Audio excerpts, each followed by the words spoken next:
cadre. Parce que là, il a ce mec-là, qui parle là. Oui, non, mais je vais pousser, t'inquiète pas.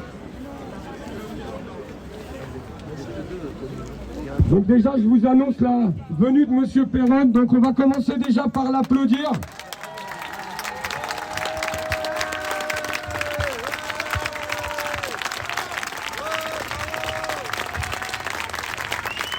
On vous demandera juste, je rappelle, nous vous remercions. Nous allons juste vous demander quelque chose. Nous allons vous demander de bien vouloir faire en sorte que la PHP ne se serve pas de ce rassemblement pour nous condamner. Ne bloquez pas l'entrée de l'accès à l'hôpital. Monsieur Perron, je vous prie de bien vouloir venir par là, de façon à ce qu'on puisse. On vous demandera juste de bien vouloir. Donc tout d'abord...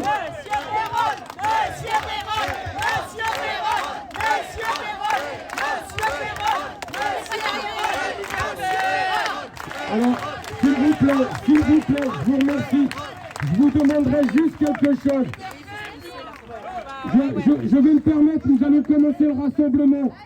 Je vais commencer par la chose suivante. Je vous demande, s'il vous plaît, de bien vouloir respecter l'entrée de l'hôpital de façon à ce qu'on ne puisse pas nous reprocher que nous avons empêché les premiers secours ou les malades de pouvoir accéder dans notre hôpital. C'est très important pour l'image de notre établissement. Voilà, alors je vais m'adresser donc au nom du collectif du personnel qui soutient Christian Perron. Nous avons décidé aujourd'hui de nous rassembler pour contester la décision qui a été prise par M. Hirsch. Vous devez tous savoir que M. Perron est une personne, que nous respectons son personnel. C'est une personne qui est aimée aussi bien par les patients, vous en êtes la preuve. Aussi bien pour le personnel qui est présent aussi, vous en êtes la preuve. Moi-même, je partage. Par contre, nous ne voulons, je vous l'annonce, nous ne voulons aucune récupération politique. Nous ne voulons aucune récupération complotiste, ou tous ces mots qui sont à la mode actuellement. L'objet de ce rassemblement, à la demande du personnel, c'est pour condamner trois choses. La liberté d'expression, qui n'est plus possible en France. La liberté de prescrire, qui est interdite en France. Le respect des règles des procédures disciplinaires, qui apparemment à la PHP n'est plus d'actualité. Je rappelle quant à la liberté d'expression. Attention, venez, pardon. Je cite, la Cour européenne des droits de l'homme a déjà souligné l'importance de la liberté académique qui autorise notamment les universitaires à exprimer librement leurs opinions sur l'institution ou le système au sein duquel ils travaillent, ainsi qu'à diffuser sans restriction le savoir et la vérité. Monsieur Perron n'a jamais eu la prétention de dire qu'il connaît la vérité. Monsieur Perron a juste voulu soigner des patients. Nous demandons aujourd'hui à Monsieur Hirsch, par le biais de ce rassemblement, d'annuler la décision qui a été prise à l'encontre de M. Perron de le démettre de ses fonctions de chef de service. Je vais donner le micro à M. Perron. Aujourd'hui, la décision qu'a prise M. Hirsch à l'encontre de M. Perron ne fait qu'alimenter les thèses complotistes. La décision prise par M. Hirsch. M. Hirsch a dit que M. Perron n'était pas un martyr. C'est M. Hirsch aujourd'hui qui en a fait d'un martyr de M. Perron, à travers cette sanction, sans aucun respect des règles. Je vais passer le micro à M. Perron. Je tiens aussi à signaler, pour éviter toute récupération, M. Perron n'est ni à l'origine de la pétition, ni à l'origine du rassemblement. Ce rassemblement, c'est le personnel, parce que nous aimons M. Perron.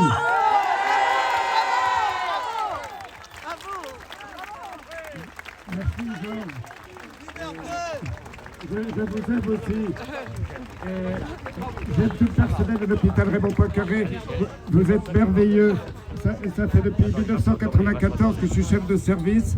Je ne le suis plus depuis une semaine. Monsieur Perron, s'il vous plaît. Mais c'est l'hôpital du handicap, l'hôpital des démunis que l'on va fermer parce que l'annexe qu'on va faire à Ambroise-Paré ne pourra pas accueillir les handicapés, alors qu'ici il y a tous les lycées pour les handicapés. Il y a tout. Donc c'est une honte qu'on fait aux handicapés. Bon, ça, c'est peut-être pas un rapport avec la Covid, mais je tenais à le dire. Merci, je suis fier de travailler avec tout le personnel de l'hôpital Raymond Poincaré. Vous êtes toute une équipe, une famille, vous êtes absolument fantastique. Et nous vivons depuis 10 mois un cauchemar. Nous rentrons en dictature sanitaire. L'Assemblée nationale a un projet de loi pour supprimer toutes les libertés. Si vous ne serez pas vaccinés, vous ne serez des citoyens de seconde zone. Il faut réagir. La Covid, c'est un virus qui maintenant n'est plus très dangereux, sauf pour les personnes à risque. On peut parfaitement traiter. On a plein de traitements qui marchent à presque 100%, qui sont donnés précocement. Donc, c'est un prétexte qui est totalement honteux. Alors, je voudrais dire que pourquoi on me sanctionne? On me sanctionne parce que j'ai soigné. J'ai soigné avec mon équipe les patients, on les a guéris, on a eu des très bons scores de succès, ce qui a fait des jaloux. Et du coup, on veut me tuer parce que à Garches et à Marseille, Garches et Marseille sont les deux endroits. C'est trop près, le micro est trop près de la machine. Il faut le reculer, voilà. Garches et Marseille sont... Ça va? Il faut le mettre là-haut sur le truc là. Monsieur, mettez-le là-haut parce qu'il est trop près du micro le truc. Essayez de le mettre là-haut. Garches et Marseille sont les deux endroits de France, je suis désolé, où il y a eu le moins de décès parmi les patients hospitalisés. Ça fait des jaloux. Donc, parce que j'ai soigné, parce que j'ai dit la vérité, j'ai jamais changé de discours depuis le mois de mars. On veut m'abattre, et c'est une décision politique, ça n'a rien de médical. Je n'ai injurié aucun collègue. Vous pouvez vérifier tous mes propos. Je n'ai trouvé. D'ailleurs, quand Marc Tailleur, quand il m'a reçu l'autre jour, je lui ai dit donnez-moi un seul exemple où j'ai injurié, donnez-moi un seul exemple où j'ai dit des choses qui étaient contre la vérité. Il n'était pas capable de le dire. Et maintenant, j'entends sur les médias des choses absolument horribles. On m'a dit que j'étais assimilable à un dénégateur des chambres à gaz. C'est des choses totalement honteuses, comme ils n'ont pas un seul argument scientifique contre moi ou contre Raoult. Ils cherchent des arguments dans le caniveau. C'est honteux. J'ai honte pour la médecine en France. J'ai honte pour tous ces médecins qui sont couchés. Et que fait Marc Tailleur, que fait l'assistance publique pour dénoncer les conflits d'intérêts? Marc Tailleur s'est rappelé l'autre jour qu'il avait créé il y a quelques années le collège de déontologie qui m'a même pas reçu, qui a fait un petit avis, m'a envoyé une lettre gentille. La seule chose qu'on me reprochait, c'est d'avoir dit que j'avais eu moins de morts à Garches, donc c'était une insulte vis-à-vis de mes collègues. Mais de qui on se moque? Parce qu'on soigne, on est condamnable. Parce qu'on guérit, on est condamnable. C'est quoi cette démocratie? C'est plus de la médecine. C'est une dictature. C'est une dictature, tout à fait.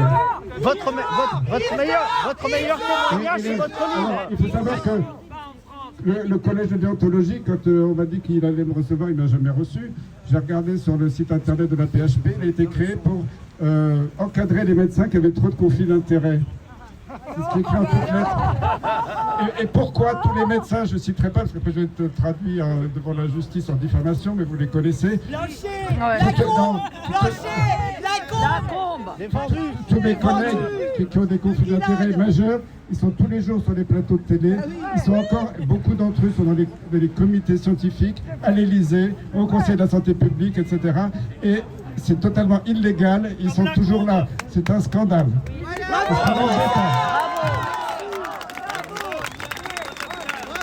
Alors, je voudrais dire au personnel de l'hôpital et puis à vous tous qui êtes ici, le peuple de France vous soutient. Regardez la pétition qui a été lancée, c'est pas moi qui l'ai lancée, il n'y a même pas 48 heures. On est déjà à plus de 22 000 signataires, c'est énorme. Et continuez à signer. Bravo. On continue à signer. Donc, je veux dire merci du fond du cœur. Merci à vous. Merci à vous. Il faut que tous ensemble on retrouve la liberté qu'on a perdue, l'égalité, la fraternité, certains l'ont oublié. Donc, je dirais...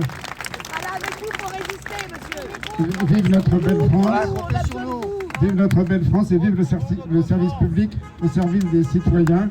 Et merci à toute l'équipe de mon service, de l'hôpital Raymond Poincaré, qui sont absolument fantastiques, je les adore. Et même si je suis plus chef de service, il continue à m'accueillir gentiment. Merci à tous d'être là pour ce show. Alors aussi, j'ai un autre message à faire passer.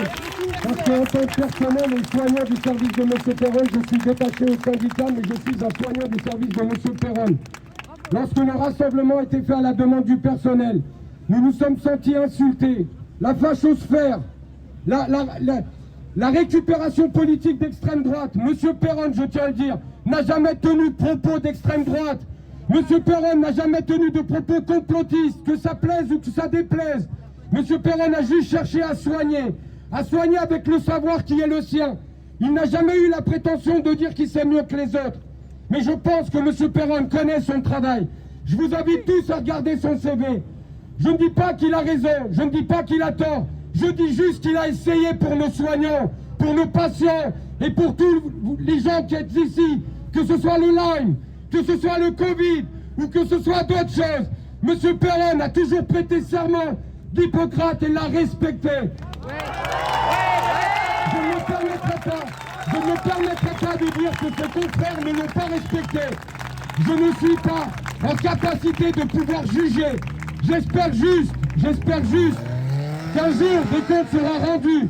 Je sais que M. Raoult, M. Perron, M. Fouché, Tobiana et bien d'autres ont toujours dit « le futur nous dira ». Alors oui, le futur nous dira. Aujourd'hui, dès lors qu'on est dans l'opposition, dès lors qu'on se pose des questions qui me semblent légitimes, au vu de la gestion de la crise par notre gouvernement, qui a dit tout et son contraire. Et aujourd'hui, nous les gens qui nous posons des questions, nous sommes traités de complotistes. Nous, le personnel soignant, qui aimons M. Perron, il est aimé par son personnel. Nous sommes traités de gens de la fachosphère. C'est une honte à tous ces gens-là. C'est une honte d'essayer de faire des récupérations ou de nous coller des étiquettes. C'est lamentable, c'est lamentable. Nous, le personnel soignant, pour ma part, je n'ai aucune appartenance politique. Je respecte l'institution. Monsieur Perron, je mets au défi toute personne, n'a jamais critiqué l'institution. L'institution, la PHP, nous la respectons parce que c'est l'hôpital public pour les citoyens. Nous ne cautionnons peut-être pas les personnes qui sont à la tête de ces institutions et pour des réponses bien précises. Mais à aucun moment, nous sommes d'une appartenance d'extrême droite. À aucun moment, nous sommes des complotistes. À aucun moment, nous sommes des gens de la fachosphère. Nous ne sommes pas tout ça. Nous sommes des soignants qui avons vécu le Covid et des personnes sur les plateaux de télé en parlaient mieux que nous, les soignants. Tout le monde parlait mieux que nous, mais personne ne sait réellement au fond de nous ce qu'on a vécu pendant cette épidémie. Une solidarité est née dans le personnel. Alors, monsieur Hirsch, si vous m'entendez, je vous ai déjà fait passer un message au titre syndical. Cette solidarité qu'il existe.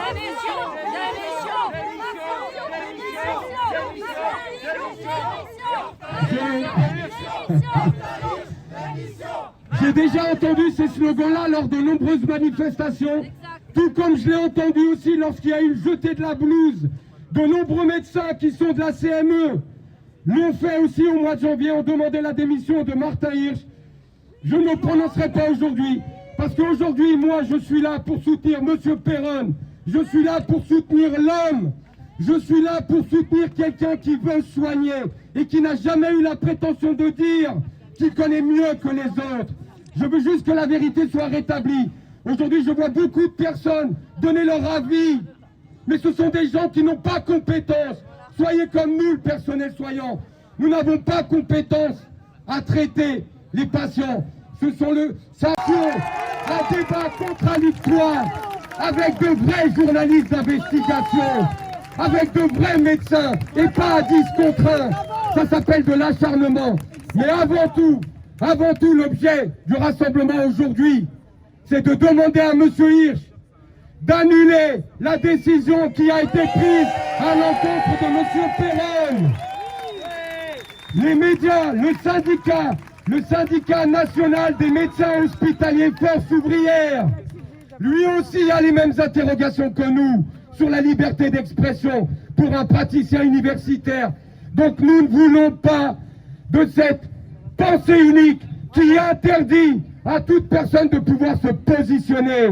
Aujourd'hui, je ne vois personne qui s'interroge sur nos enfants de 6 ans qui sont à l'école et qui portent ce masque. Personne ne s'intéresse. Personne ne s'intéresse aux suicides qui sont dus aux fermetures, au massacre de notre économie. Personne ne s'y intéresse. Personne ne s'y intéresse aussi à nos enfants qui viennent d'accéder à la faculté où les études sont mises à mal.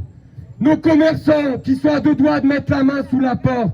Nous voulons et nous demandons un vrai débat contradictoire avec des spécialistes et pas du 10 contre 1, du 1 contre 1. Nous n'avons pas la prétention de dire que l'hydroxychloroquine marche, mais dans ce cas, démontrez-nous que les dernières études qui ont été faites, et dites-nous comment elles ont été faites et sur quel type de patients.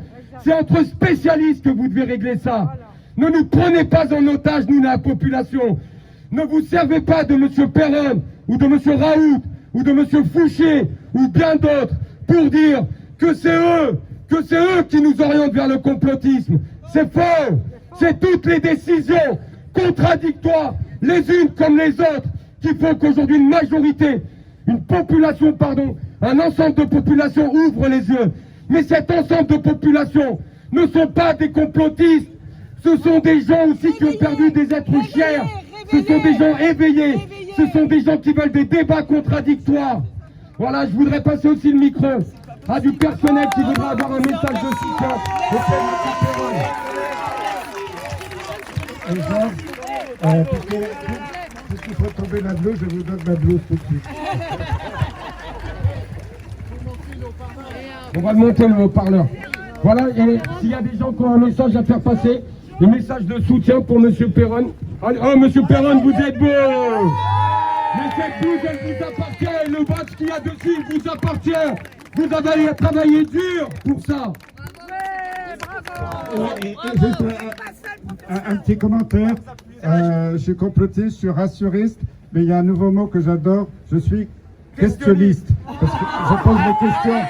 Et François, je vois François Parère du syndicat des médecins hospitaliers qui est là, je vais lui passer la parole. Bien, François. Professeur. François Parère. Professeur, J'ai une question à vous poser.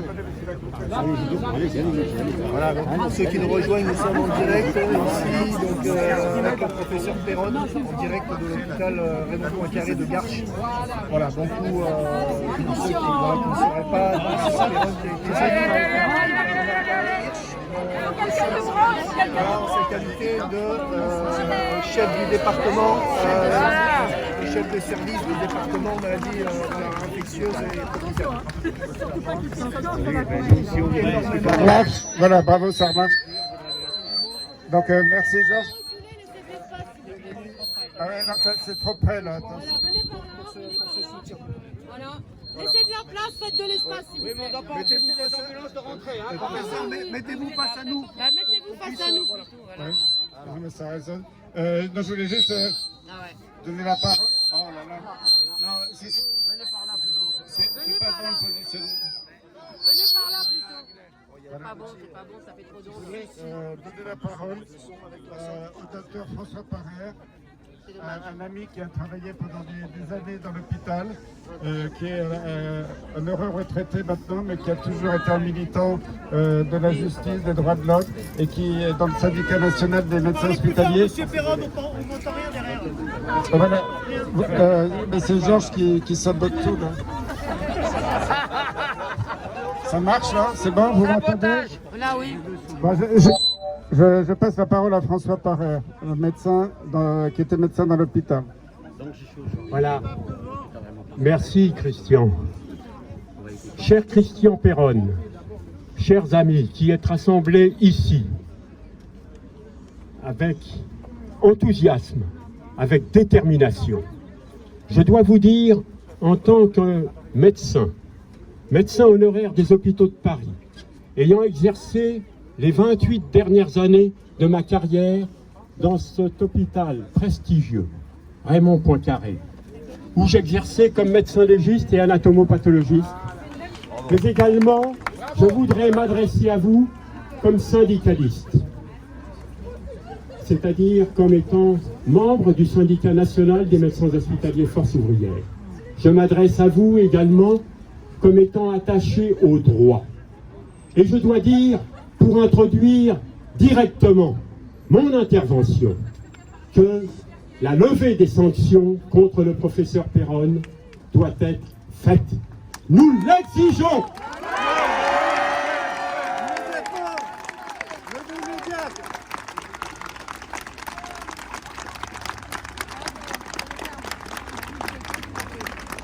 Lever des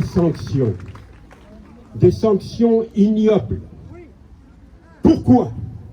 Car le droit a été bafoué. Le droit pour les médecins de prescrire, le libre droit de la prescription, le libre droit d'échanger entre nous, médecins, nos expériences. Car enfin, la médecine s'appuie sur des données scientifiques. Mais la médecine n'est pas une science. La médecine est un art et surtout, la médecine s'appuie sur l'expérience. L'expérience de tous les médecins. Et cette expérience individuelle, au tout début de la connaissance, doit être échangée. Notamment lorsqu'il s'agit d'une maladie nouvelle. Inconnue de nous, que nous cherchons, comme l'a fait Christian Péronne, à comprendre les mécanismes, à essayer les traitements. Nous ne sommes pas à dire que nous détenons la vérité. Non, mais certains nous empêchent de dire notre vérité. Notre vérité, ça veut dire quoi? Ça veut dire pour tout homme honnête, pour tout médecin honnête, de dire ce que sa conscience profonde exige. C'est cela notre vérité. C'est cette vérité-là que l'on nous empêche de dire et qu'on voudrait nous bâillonner. Mais les bâillonneurs n'auront pas raison.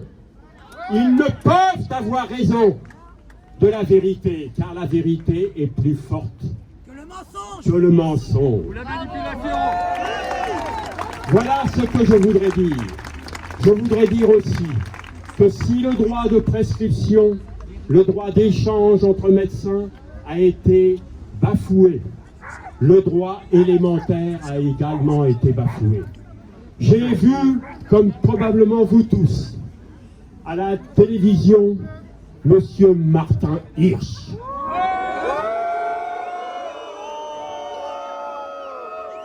Monsieur Martin Hirsch s'expliquait dimanche sur LCI pour dire qu'il avait raison. Pour dire cette chose ignoble, qu'il s'appuyait sur l'opinion de la collectivité des médecins pour avoir pris la décision qu'il a prise.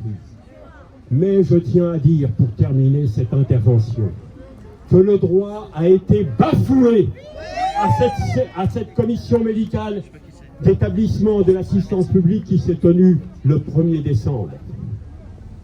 Et il a été bafoué pourquoi?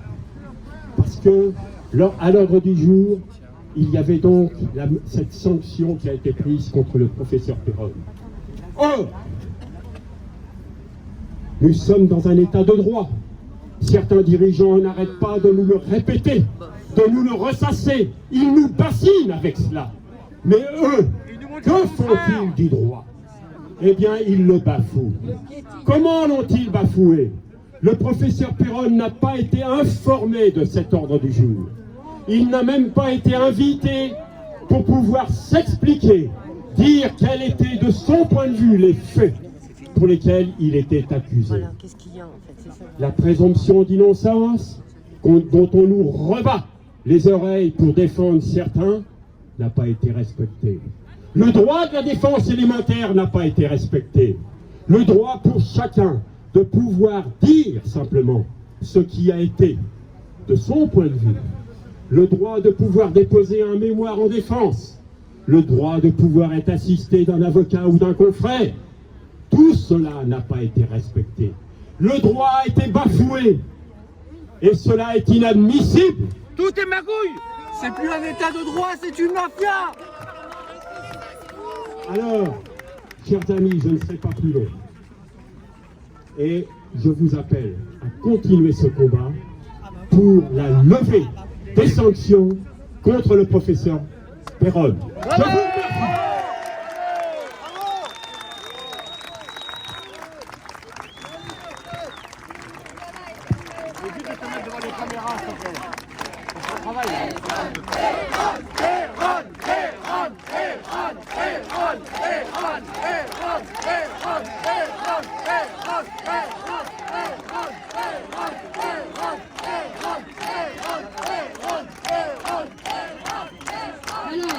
Je fais partie du service du professeur Péronne, je suis aide-soignante et on tient aussi à souligner qu'on le soutient parce que c'est un très bon professeur, c'est un très bon médecin et que ça fait 13 ans que je travaille dans son service et 13 ans que je ne suis pas déçue. 13 ans qu'il nous soutient, que tous les ans il est avec nous, que tous les ans il nous aide, franchement oui, il nous soutient parce qu'on en a bavé pendant ces 10 mois et pendant ces 10 mois il n'a rien lâché. Pendant ces 10 mois, il a été là dans les couloirs à nous soutenir. Et franchement, on trouve ça inadmissible ce qu'ils font. Alors, professeur Péronne, au nom de toute l'équipe de Vidal 2, merci à vous pour tout ce que vous avez fait pour nous et on vous soutient. On ne vous lâchera pas. Monsieur Péronne, quelqu'un voudrait vous poser une question. Allez-y, monsieur. Je souhaiterais poser une question au professeur Péronne. Nous sommes nombreux ici et j'aimerais savoir si on a un petit problème avec le Covid, est-ce qu'on peut venir encore le voir? On n'a pas de consultation ambulatoire pour la Covid. Normalement, tout médecin généraliste a le droit de prescrire l'hydroxychloroquine, l'azithromycine, le zinc, la vitamine D. Tout médecin généraliste, c'est dans la Constitution, il a le droit.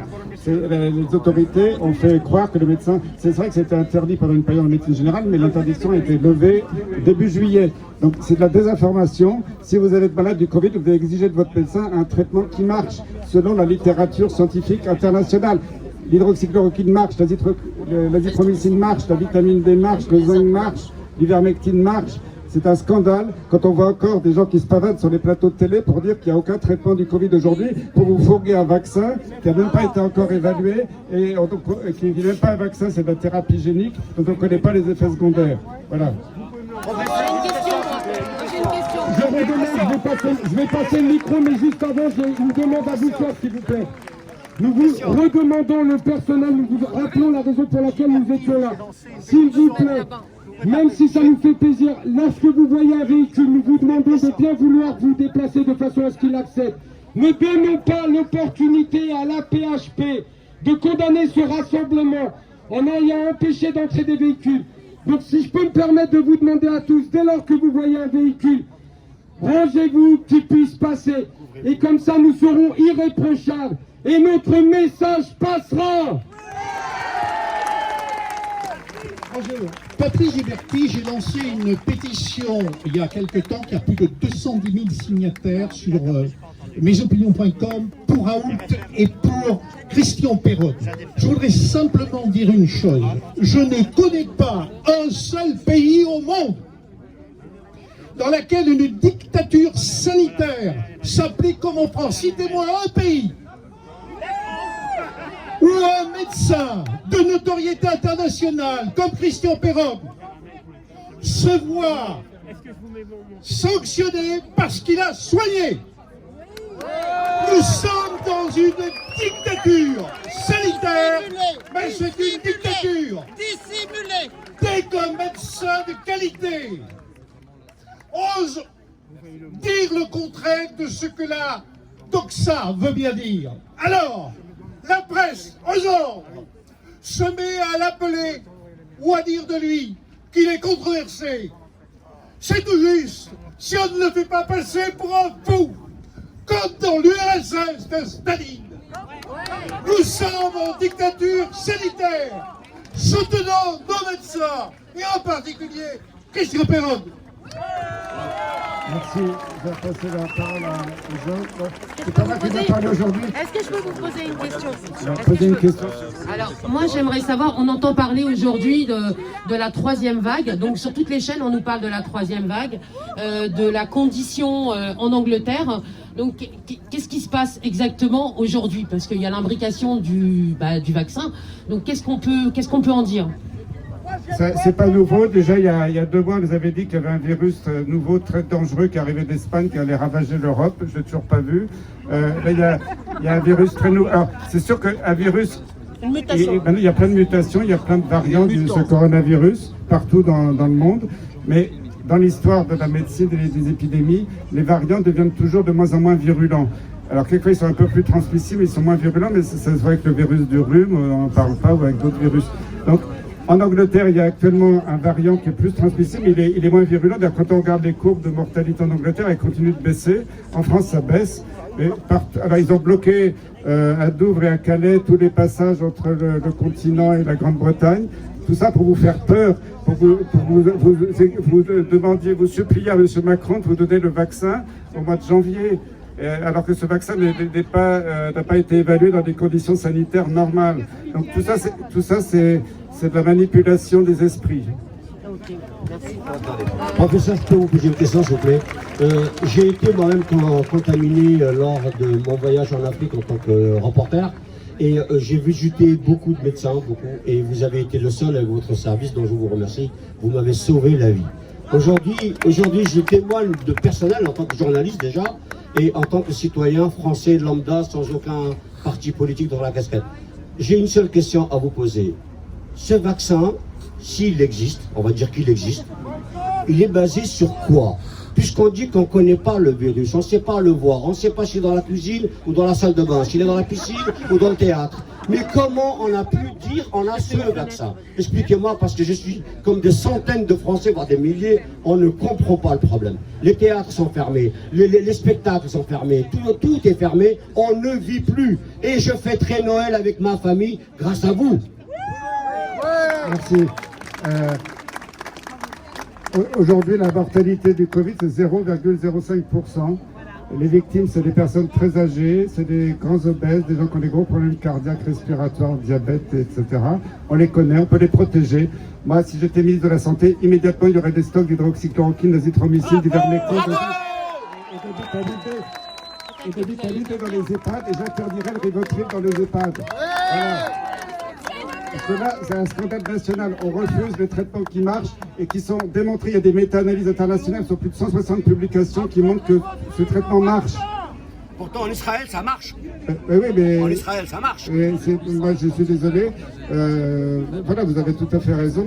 Et les vaccins qu'on vous propose actuellement à base d'ARN ne sont pas des vaccins. Alors, si vous regardez, que ce soit la directrice médicale de Moderna, après Jean-François Delfrécy, qui est le président du conseil scientifique à l'Élysée, que ce soit le ministre Olivier Véran, et plus récemment Anthony Fauci, le gars aux États-Unis qui fait la promotion de tout ça, ils ont dit en public, c'est pas moi qui l'ai inventé, attention, ce vaccin, soi-disant vaccin, on n'est pas du tout sûr qu'il va protéger, qu'il va empêcher la propagation de l'épidémie. C'est un aveu public, c'est pas un vaccin, parce que moi j'ai jamais vu un vaccin comme une épidémie qui n'empêche pas la propagation, c'est un non-sens scientifique. Donc ça veut dire qu'ils sont en train de nous préparer au fait, et il y en a même qui ont dit, dans les officiels dans différents pays, attention, c'est pas parce que vous êtes vacciné qu'il faudra enlever le masque. Absolument, absolument, oui, oui. Donc, ça n'a plus rien de scientifique ce langage. Et pour moi c'est terrible. Une petite question, professeur Perron, à nouveau. Qu'est-il devenu des autres maladies? La grippe notamment, toutes les maladies infectieuses, toutes les maladies, enfin crise cardiaque, etc., mais aussi toutes les maladies qui arrivent généralement avec l'hiver, on n'en parle plus. J'ai même entendu un pseudo, les fameux pseudo-spécialistes voilà, qui apparaissent sur les médias, on ne sait pas trop comment, on ne sait pas trop d'où ils arrivent, par qui ils sont recrutés, nous dire que s'il y avait plus finalement de cas de grippe, c'était grâce au masque. Voilà. Donc, alors, est-ce que ça veut dire que ad vitam aeternam, on va devoir porter des masques parce que ça nous protégerait, soi-disant maintenant, pendant des années. Il y a eu des épidémies de grippe. On nous a jamais parlé de masques, on nous a jamais parlé, on n'a jamais fait peur aux gens, on leur a jamais dit qu'il fallait qu'ils signent des autorisations pour pouvoir sortir, pour pouvoir se déplacer, pour pouvoir aller faire un câlin à leur grand-mère, etc. Et puis, mais que se passe-t-il? Que se passe-t-il?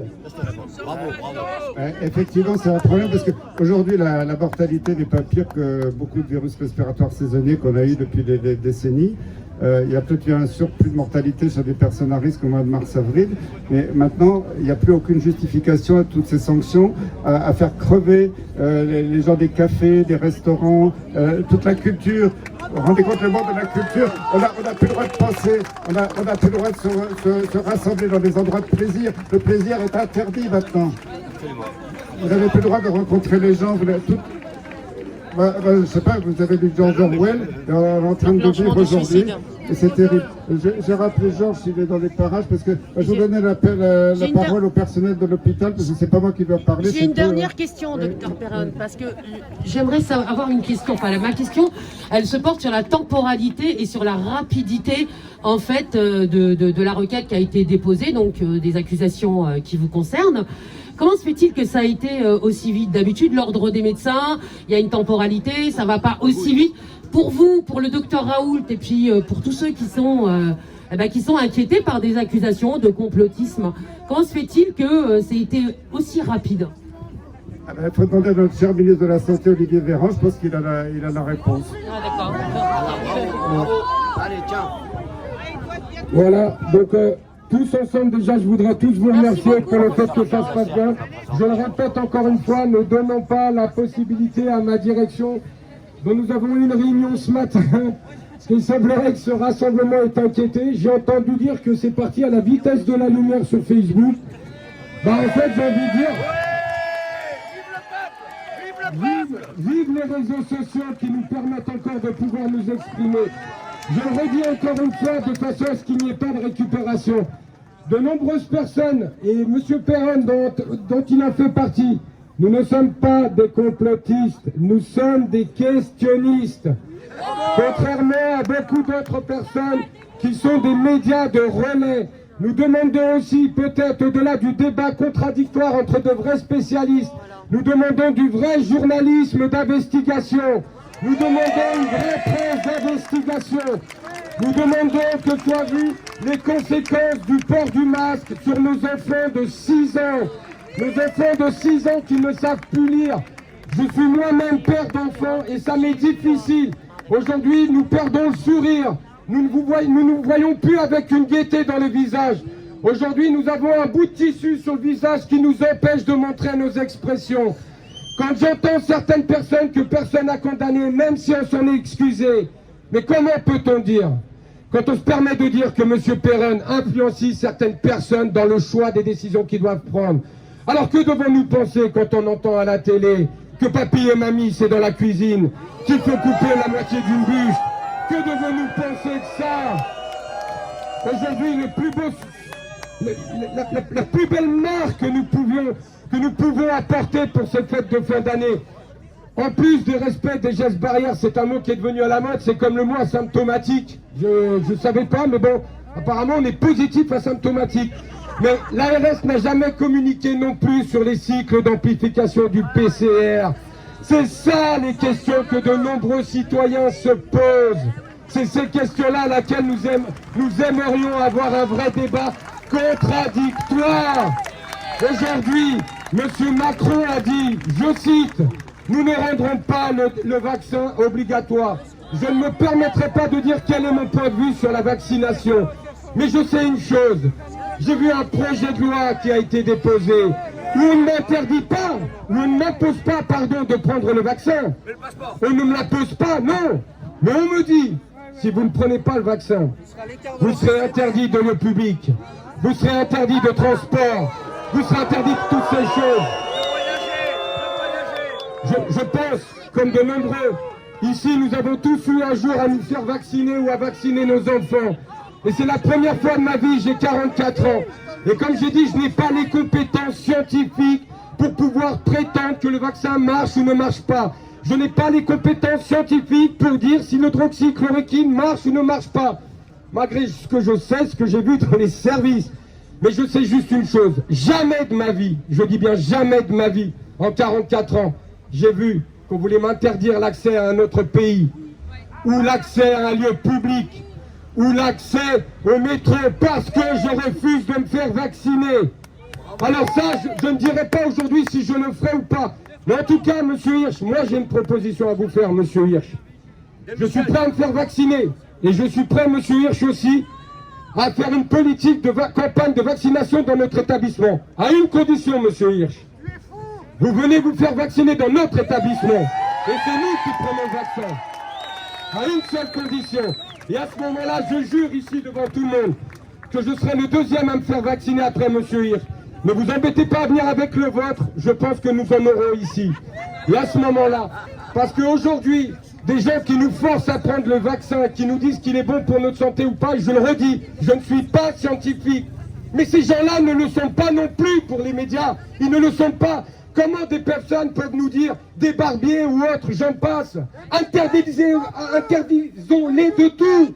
Mais qu'est-ce que ça veut dire?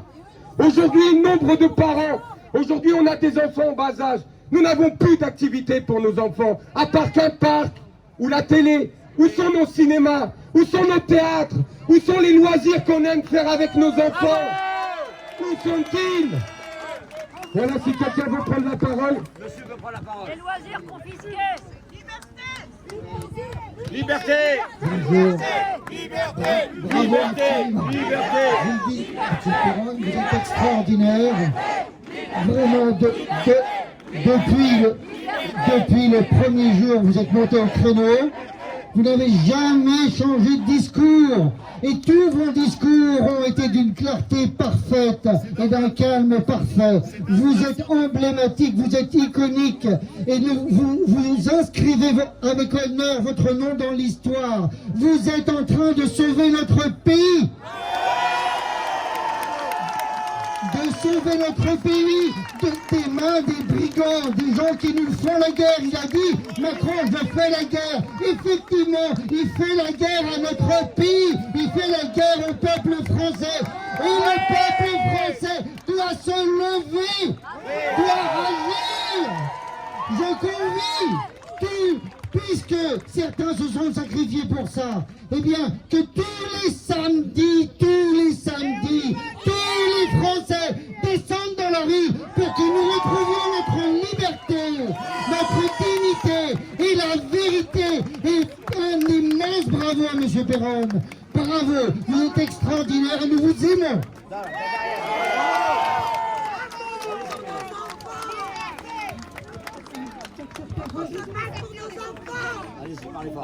Docteur Perron, je suis très émue. Je suis très émue d'être tout près de vous là pour vous parler.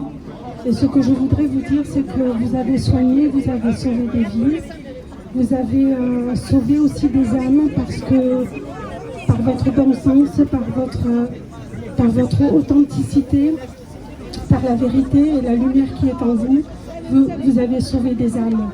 Donc nous espérons que la justice vous sera rendue dans ce bas monde, mais en tout cas si elle ne l'est pas, n'oubliez jamais votre valeur. Vous avez une valeur immense. Vous êtes un grand monsieur et nous sommes très nombreux aujourd'hui à vous témoigner notre amour. Bravo.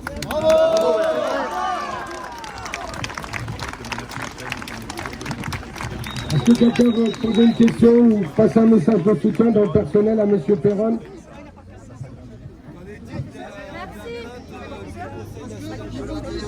Monsieur Perron, tiens, justement, je me posais la question, pourriez-vous nous tenir au courant de ce qu'il en est de la plainte, puisqu'il m'a semblé lire que le Conseil d'ordre avait été saisi, par contre on ne connaît pas les griefs, peut-être vous, êtes-vous au courant des griefs?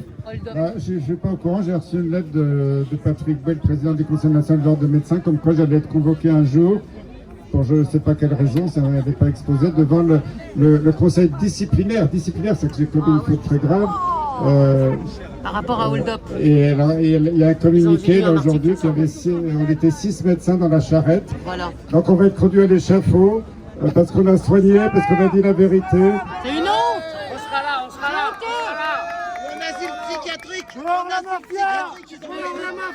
Docteur Perron, j'ai Voilà, entendu dire que une c'était question à poser à M. Perron. Bonjour à tous, je suis ravie de vous rencontrer, professeur Perron. Merci au nom de tous les gens présents ici, au nom de la famille. J'aimerais, en votre présence à tous, demander aux Français une chose. Donc l'anesthésie du premier confinement étant passée, quand est-ce que la prise de conscience va-t-elle s'exprimer dans la rue? Quand est-ce que les Français vont sortir de cette léthargie qui s'est emparée d'eux? Où est passé le Gaulois réfractaire? Et 2021 ne doit pas ressembler à 2020. Alors je vous invite à tous prendre vos responsabilités, à ouvrir vos yeux. Il en dépend et il en va de l'avenir de nos enfants. Merci beaucoup. Merci. Il y a une question. Voilà, je crois que le message est clair. Vous avez entendu, il y a un moment donné, il faut réagir. Alors, hein? en fait, moi, je voulais simplement apporter mon témoignage au professeur Perron.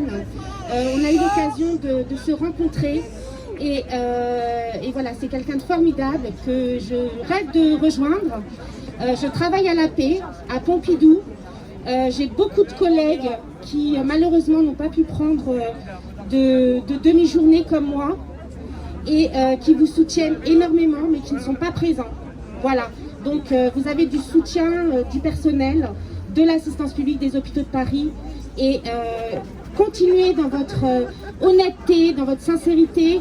Le patient avant tout, vous n'avez jamais fait de privé, moi je vois que ça à Pompidou presque, et vous soignez avec le cœur, et merci pour tous, quoi. Merci.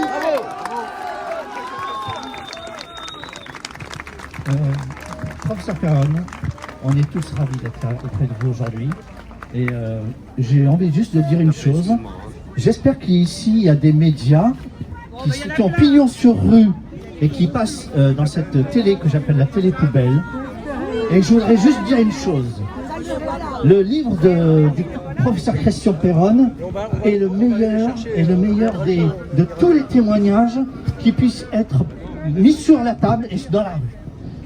Alors, puisque ces gens-là vous attaquent en permanence et veulent vous salir, ils n'ont qu'à s'attaquer à vous, puisque dans le bouquin, vous osez dire des choses, eh bien, qu'on débatte directement de votre bouquin, qu'on débatte de ce que vous avez, qu'on vous donne une tribune en direct, un soir d'écoute à 20h, et qu'on vous donne la parole et qu'on vous mette en face des gens qui soient à votre hauteur.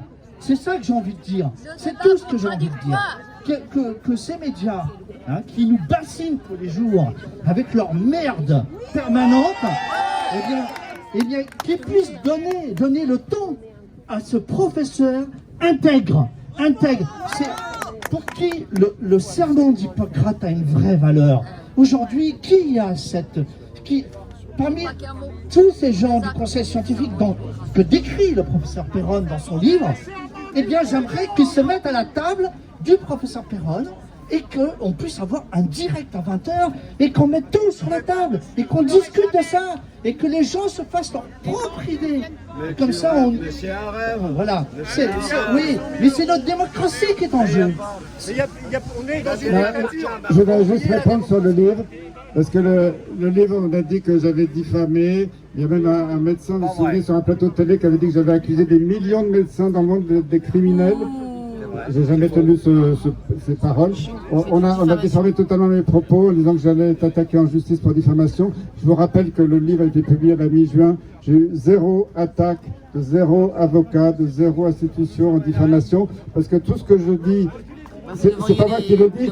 J'ai fait parler les gens. Vous devriez les attaquer en justice. J'ai fait parler le président de la République, j'ai fait parler les ministres, j'ai fait parler les infectiologues. C'est eux qui ont dit, et quand ils disaient n'importe quoi et tout, ils sont contraires à 15 jours d'intervalle, j'ai rapporté leurs propos. Donc mon livre, c'est juste, j'ai rapporté ce qu'on observait. C'est pas moi qui les ai attaqués, j'ai attaqué personne. Et j'ai attaqué personne nommément dans sa pratique. J'ai eu aucune infraction au code de la déontologie. Je tiens à le redire devant le Conseil de l'ordre aujourd'hui parce qu'ils vont peut-être m'écouter. Et si j'ai quelquefois cité certains médecins qui avaient des conflits d'intérêts, c'était de notoriété publique, il y a des preuves. Et je vous rappelle qu'en droit, quand quelque chose est prouvé, il n'y a pas de diffamation. En droit, quand quelque chose est prouvé, il n'y a pas de diffamation. C'est la réalité. Donc, combien de montrer que j'ai diffamé quiconque? Je pense qu'ils ont du boulot. Bonjour, professeur Perron. Moi, je suis chauffeur de taxi depuis 42 ans. Donc, et je connais les hôpitaux parce que je transporte. Voilà. Et je dis qu'une chose pour le professeur Perron, pour moi, quand je le vois dans les yeux, il est humain. Voilà, c'est ça qu'il faut dire, il est humain. Et ce mot-là, vraiment, c'est le mot que je ressens, humain, fatigué, parce qu'il a tellement de pression de partout, mais il faut, voilà, humain, HDI, humain, dégage l'inhumain, voilà. Hashtag je soutiens Perron. Monsieur Perron, vous êtes notre chef de service. On voulait vous soutenir.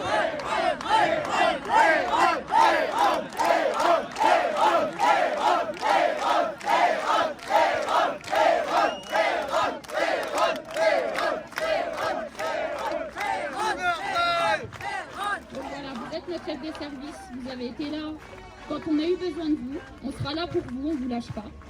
Maintenant, il y a beaucoup de collègues qui sont au chevet du patient qui ne peuvent pas descendre aujourd'hui, mais ils sont là, ils sont derrière lui.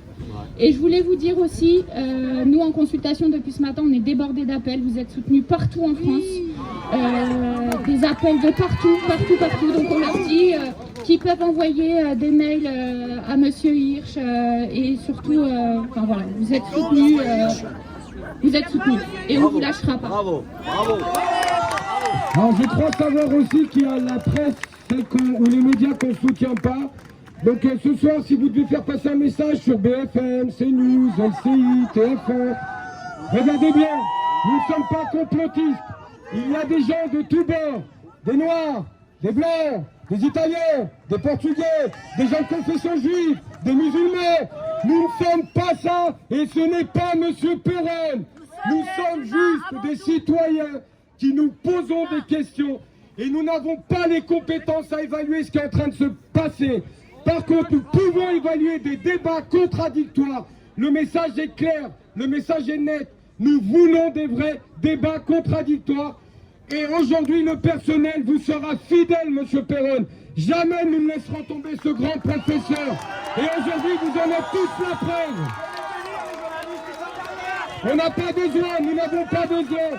Nous ne vous insulterons pas. Nous ne tiendrons pas d'insultes. Nous ne tiendrons pas de propos complotistes. Nous ne tiendrons pas tous ces propos. Tous ces propos qui vous permettent d'alimenter ou de salir une personne, comme tout le monde sait le faire. Nous ne sommes pas ça. L'hôpital Raymond Poincaré aime Monsieur Perron. Que ça plaise ou que ça déplaise. Voilà, on vous remercie d'être venu. Et il y a autre chose, c'est que si on s'en prend au professeur Perron, je pense qu'on peut s'en prendre à tout son service et à tout son personnel. Alors allez-y.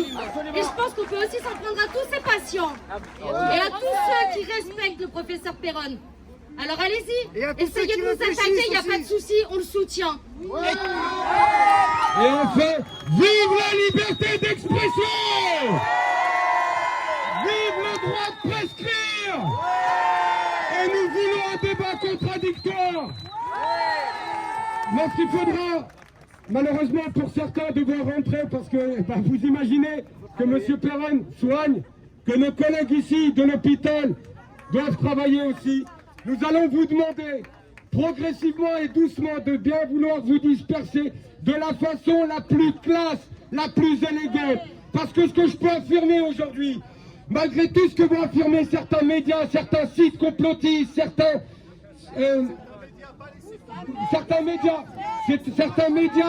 regardez bien, il n'y a pas eu de débordement, il n'y a pas eu d'empêchement de pouvoir avoir accès à l'hôpital, il n'y a pas eu de propos racistes, il n'y a pas eu de propos complotistes, il n'y a pas eu de propos antisémites, il n'y a pas eu de propos islamophobes.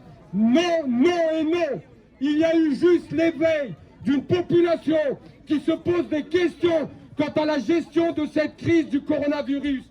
Et la première des questions que nous, le personnel, alors que nous avons été dévoués, nous avons été fatigués, nous avons pour certains pas vu notre famille dans ce que j'appellerais la première épidémie. Je n'utiliserai jamais la notion de deuxième vague, je parlerai de deuxième épidémie.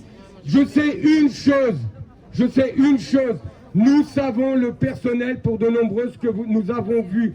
Et nous savons aujourd'hui qu'il y a des solutions et que la solution qui a été depuis le début, je pense, mise en avant, elle est simple, elle se résume à deux mots.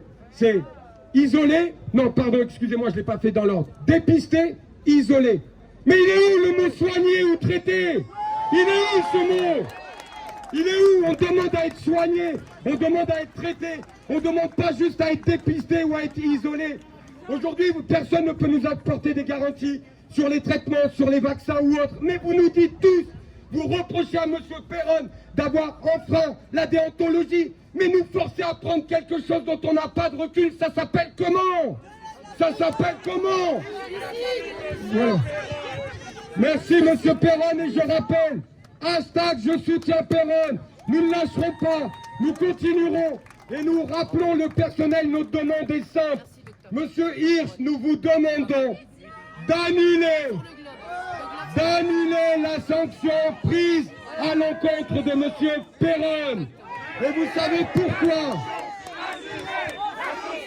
Annuler la sanction, annuler la sanction, annuler la sanction, annuler la sanction, annuler la sanction, annuler la sanction, annuler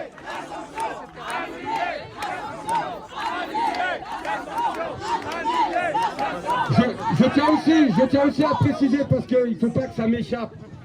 J'ai vu certains médias nous expliquer que le confinement, dans la deuxième épidémie, enfin le couvre-feu dans un premier temps, le confinement, c'était pour le Covid. Non, enfin j'ai envie de vous dire à tous les médias peut-être au fond, mais vous êtes les bienvenus, n'ayez pas peur. Nous n'aurons pas de gestes violents.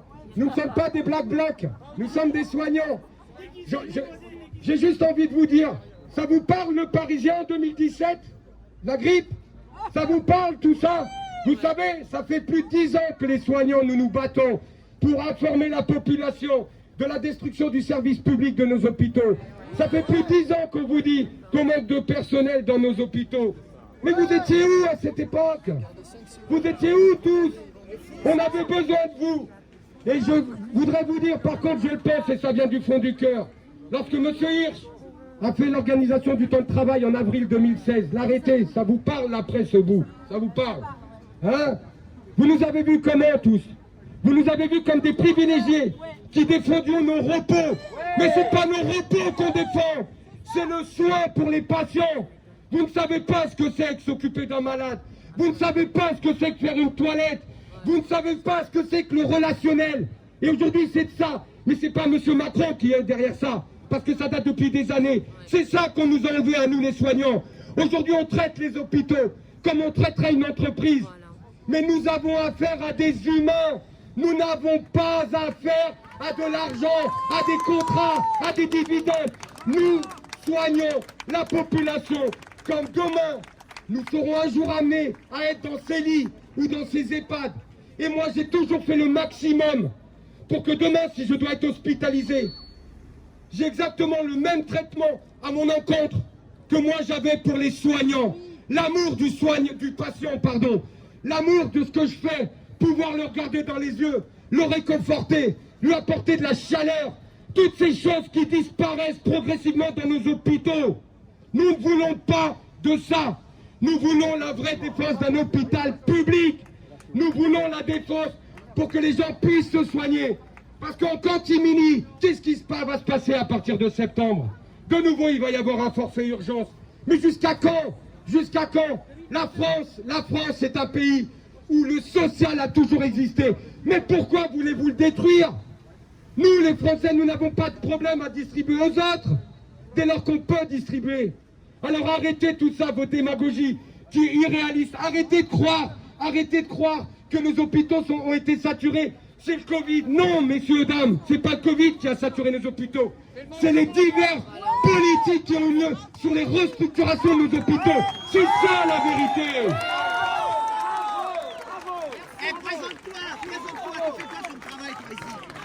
Alors je vais me présenter, je suis Georges, je suis un aide-soignant du service du M. Perron, détaché au syndicat depuis 2014. Nous avons toujours été dans cet établissement parce que je ne veux pas qu'on prête des appartenances à qui que ce soit. Nos organisations syndicales dans ce site, même si nous n'avons pas toujours été d'accord avec la direction, nous avons toujours été ouverts au dialogue social. Nous avons de vrais échanges avec nos directions. Même si nous ne sommes pas d'accord sur tout, nous avons de vrais échanges. Nous avons une direction locale qui prend en compte nos demandes ou la détresse de certains de nos collègues. Mais malheureusement, au-dessus, il y a ce que j'appelle le siège. Et le siège file des règles ou une manière de gérer. Et malheureusement, c'est ce que j'appellerais la maltraitance institutionnelle. Ce ne sont pas nos cadres qui décident d'être méchantes avec nous ou de nous imposer des choses. C'est malheureusement la pression qu'on leur donne. Et le problème, il ne vient pas d'en bas. Le problème, il vient d'en haut. C'est d'en haut que les pressions se répercutent vers le bas. Ces propos ne m'appartiennent pas. Mais voilà ce que j'ai envie de dire. Donc à la presse qui est au fond, n'ayez pas peur. Il n'a jamais été demandé que le moindre citoyen ici, présent en soutien de M. Perron, vous saute dessus, vous agresse ou vous insulte. Non, non, nous ne sommes pas ça, l'hôpital Raymond Poincaré. Nous sommes l'hôpital du handicap. Le premier hôpital avec ses spécificités. Et nous sommes fiers, tout comme M. Perron est fier, d'appartenir à l'hôpital Raymond Poincaré. Voilà. Je voudrais compléter ce que tu viens de dire, qui est vraiment très vrai. À messieurs et mesdames les journalistes au fond de la foule, sachez bien que vous aussi, un jour, vous pouvez tomber malade, un jour, vous pouvez glisser dans un virage, et l'hôpital Raymond Poincaré sera heureux de vous rafistoler, comme vous dites. Alors, s'il vous plaît, ayez un peu d'indulgence à ce bon hôpital que je connais depuis 42 ans et qui m'a permis de marcher et de voyager à travers le monde. J'étais il y a quelques jours en Israël et je peux vous dire que le professeur Perron, non seulement il est respecté, il est écouté, mais surtout il est beaucoup lu. Messieurs les journalistes, ne croyez pas que vous êtes les seuls à tenir la plume du monde. La plume du monde, c'est aussi les autres pays en Afrique, au Maghreb et partout dans l'Orient. Alors s'il vous plaît, aidez la justice, la vérité, aidez ceux qui croient en quelque chose de vrai. Et M. Perron en est le symbole. Et c'est vraiment, si vous l'attaquez, vous attaquez le plus beau symbole, la liberté. J'aimerais juste dire quelque chose en fait à la France tout simplement. C'est vrai que si à chaque fois qu'il y avait eu des manifestations contre les restructurations de nos hôpitaux, parce que l'hôpital c'est nous, l'hôpital nous appartient en réalité, eh bien on n'en serait pas ici aujourd'hui. J'ai envie de dire autre chose. À un moment donné, quand la planche à billets de la BCE elle fonctionne à tout va et qu'on ne reverse pas les milliards qu'il faut pour les hôpitaux, pour pouvoir en fait recevoir les patients, eh bien c'est de la maltraitance, c'est effectivement de la maltraitance d'État. Croyez-vous, citoyens français, que l'État vous veut du bien aujourd'hui, alors qu'il vous masque la bouche, au lieu d'apporter ce qu'il faudrait pour vous soigner? Croyez-vous qu'il vous veut du bien, alors que les milliards ont coulé à flot? Les milliards ont coulé à flot, mais presque pas un centime pour nos hôpitaux. Et c'est pour ça qu'il faut sortir, parce que là, ça va crescendo et ça va beaucoup plus loin. Et je vous garantis que si vous mobilisez pas aujourd'hui, et pour Raoult, et pour le professeur Perron, mais aussi pour nos enfants qui portent le masque, pour les enfants asthmatiques qui sont exclus des écoles, pour toute cette maltraitance d'État, eh bien, ça veut dire que vous acceptez, parce que le masque, c'est aussi le taux de docilité de la population. C'est aussi dire jusqu'où on peut aller. Donc, avec le professeur Perron et avec les hôpitaux, avec la science, avec la vérité, avec la liberté. Merci. Bravo. Bonjour professeur, donc je représente les Gilets jaunes constituants. Je vous remercie, nous vous soutenons évidemment depuis le début. Moi j'ai une question, comment mettons fin à la corruption au sein du Conseil national de l'ordre des médecins? Comment mettons fin? Nous on a une proposition, un mandat impératif et révocatoire pour chaque personne au sein de ce conseil. Deuxièmement, un audit permanent et transparent avec des médecins, qui soient des médecins de l'hôpital ou des médecins libéraux, qui sont pris au hasard et qui vont pouvoir faire fonctionner ce nouveau conseil de la santé citoyen et transparent. Qu'est-ce que vous en pensez? Bravo. Alors, moi, je ne peux pas me prononcer sur le Conseil de l'ordre, mais globalement, je pense que toute personne qui a un conflit d'intérêt devrait être virée de toute commission, quelle qu'elle soit. Que ce soit le Conseil scientifique analysé, le Conseil de la santé publique, l'autorité de santé, le Conseil de l'ordre des médecins, partout. Je ne veux pas stigmatiser l'un ou l'autre. Normalement, c'est dans la Constitution et il faut virer des plateaux de télé tous les médecins qui ont des conflits d'intérêt majeurs qui n'ont pas le droit. Non, ils n'auraient pas le droit de s'exprimer, mais tous les jours, ils la ramènent. C'est un scandale d'État. Ils sont couverts par le gouvernement, et ça, c'est tout à fait anormal. C'est quasiment contre les lois de la République. Bravo. Donc voilà, on va vous redemander, donc on va de nouveau affirmer notre soutien à l'annulation de la sanction. Et ensuite, je suis désolé de vous annoncer, nous allons reprendre nos activités dans les services. Peut-être qu'il serait intéressant pour certains, je ne sais pas, de peut-être l'avenue Victoria, avec ce que j'appelle des dépôts au niveau de la préfecture, et vraiment faire avec la réglementation. Mais aujourd'hui, nous remercions, je le redis, nous soutenons M. Perron et nous demandons l'annulation de la sanction. Annulez la sanction. Annulez la sanction. Annulez la sanction. Annulez la sanction. Annulez la sanction. Annulez la sanction. Annulez la sanction. Annulez la sanction. Annulez la sanction. Annulez la sanction. Annulez la sanction. En tout cas, j'ai un message à vous faire passer. Ce matin, donc, comme je vous l'ai dit, nous avons été convoqués par la direction. Ce n'était pas du tout ni dans un point de vue disciplinaire, ni dans un but de nous interdire. Au contraire, la direction ne s'est pas opposée au rassemblement qui est, je le rappelle et je le redis, une demande du personnel. Nous avons aussi demandé à l'administration, puisque c'est aussi une demande du personnel, de pouvoir mettre les banderoles. Donc voilà, ce que je vais vous demander pour finir, parce qu'on doit reprendre notre activité, contrairement à d'autres, hein, au son, voilà. Nous allons devoir reprendre. En tout cas, nous vous remercions pour tout. Nous vous remercions de vous être déplacés.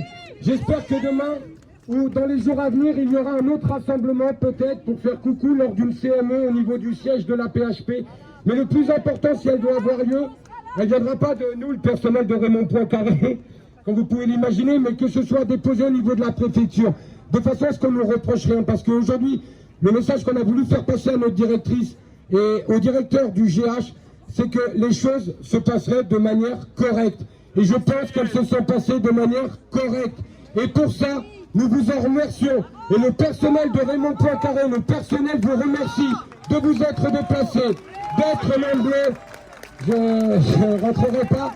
Et on vous remercie pour tout ça. Voilà.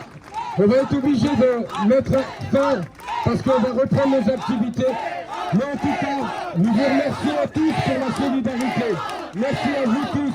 Merci du fond du cœur. Perron, Perron, Perron, Perron, Perron, Perron, Perron, Perron. Rendez-lui sa liberté de s'exprimer. Rendez-lui sa chefferie de service. Laissez-le exercer dans notre établissement. Mais surtout, écoutez le message de son personnel. Nous voulons que vous réintégrez M. Perron parce que nous aimons ce professeur. Nous ne nous permettrons pas de juger ce que vous dites, des propos qu'il aurait tenus. D'ailleurs, on les attend tout le temps. Nous aimons cette personne pour ce qu'il fait pour nos malades et pour l'écoute qu'il a pour son personnel. Voilà, Monsieur Hirsch, le message que j'ai à vous faire passer en tant que représentant du personnel de cet établissement. Et en tout cas, je vous demanderai à tous, et vraiment ça me tient à cœur, de façon à ce qu'on ne soit pas attaquable ou qu'on ne nous reproche pas. Vraiment, quand vous allez vous disperser, autant pour moi, faites-le de manière la plus juste. Nous avons promis que ce serait un rassemblement pacifique. Et je suis fier d'appartenir à cet hôpital et de m'être rendu compte que c'est vraiment ce que je voulais. Un rassemblement pacifique, où on échangerait, où on ne serait pas d'accord et où il y aurait un soutien. Je n'avais aucun doute sur le rassemblement. Je n'avais aucun doute sur le soutien. Alors s'il vous plaît, je vous demande à tous, ne m'envoyez pas le doute de me dire que ça va mal se passer quand on va nous se quitter. Ce serait trop facile pour eux. Je vous en remercie à tous. Et merci de vous être déplacés. Et vive l'hôpital Raymond Poincaré!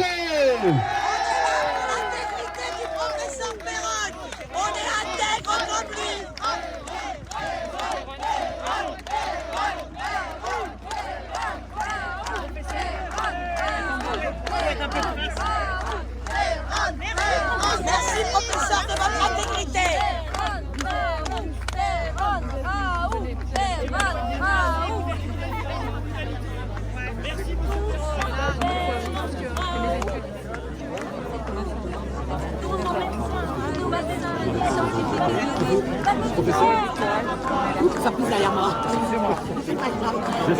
On vous redemande surtout de ne pas gêner l'entrée de l'hôpital. On vous redemande et je vous remercie vraiment pour tout ce que vous avez fait pour vos déplacements. Vraiment, ça nous tient à cœur pour le personnel de Raymond Poincaré. Professeur, quelles sont les prochaines étapes pour vous Il va vous répondre.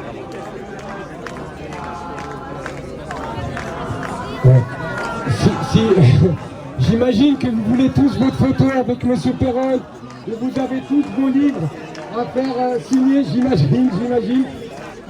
Peut-être qu'il sera intéressant qu'on se décale sur le côté vraiment pour ne pas pouvoir permettre, je le redis, à l'institution de pouvoir nous sanctionner. C'est important parce que ce n'est pas l'objectif de ce rassemblement. Mais je vous rappelle aussi que M. Perron a fait le travail.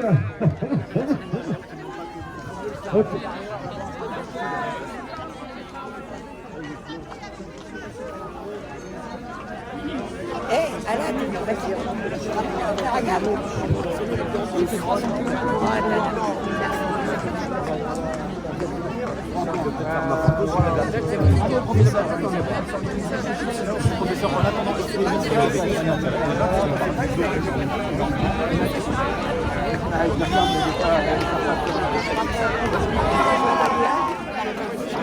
On appelle le taxi G7.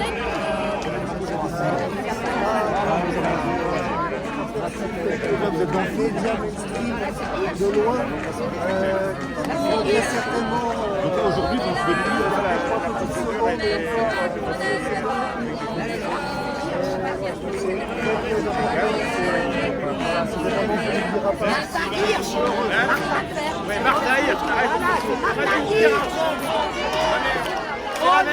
C'est la même chose, Nadia. On ne peut pas, nous, on est là. Mais c'est la même chose.